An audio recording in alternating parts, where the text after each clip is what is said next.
Si est-il une histoire qui fait froid dans le dos, que s'est-il passé, fin 2020, pour que Delphine Jubilard disparaisse si mystérieusement? Jamais retrouvée par la police, son corps aurait été enterré par son mari Cédric, qui nie toujours les faits, mais qui se serait confié à un codétenu.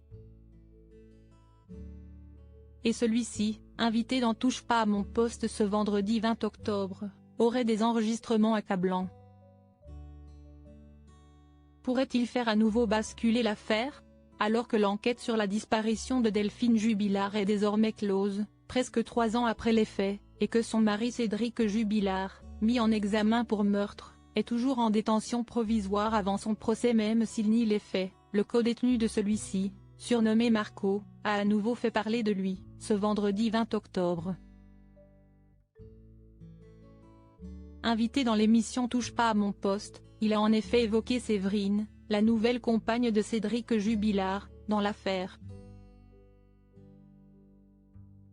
Selon lui, si est-il pour lui faire passer un message qui contournerait la justice que le père de famille lui parle par la fenêtre de leur cellule.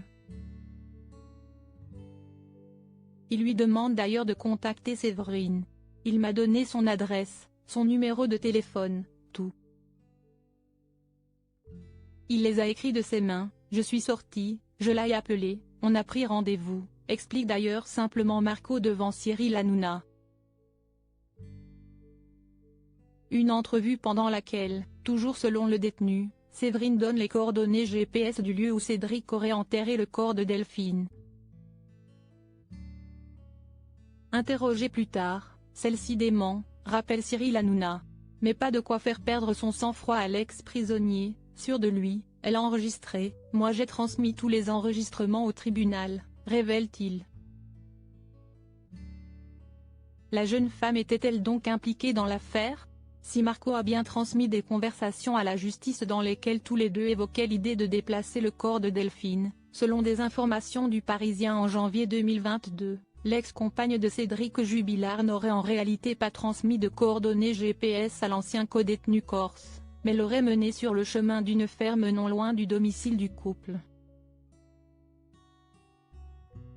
Par association d'idées, selon Ronan Follegoas, grand reporter police-justice au Parisien. Vous lui avez dit que Cédric vous avait parlé d'un endroit qui avait brûlé.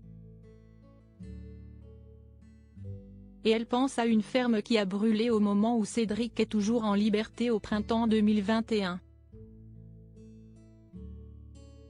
Et par association d'idées, elle en vient à vous dire, peut-être que si est-il a-t-il expliqué sur le plateau de Touche pas à mon poste, où il était également invité. Placée en garde à vue pour recel de cadavres, Séverine ressortira d'ailleurs totalement libre de la gendarmerie fin 2021 et l'endroit indiqué n'a rien donné, malgré des fouilles durant des semaines. Non mise en cause pour ce chef d'accusation, Séverine elle aurait cependant eu des conversations intrigantes avec ce fameux Marco, toujours selon le Parisien, tous les deux se seraient rencontrés 6 fois. Et certaines conversations auraient évoqué l'idée de faire porter le chapeau du meurtre de Delphine à l'amant de celle-ci et son épouse. Séverine elle, pendant l'une d'entre elles, aurait même dit à Marco, « Ça se voit un corps qui a été déplacé ? Je ne sais pas comment tu vas retrouver ça, t'as les nerfs bien accrochés ?»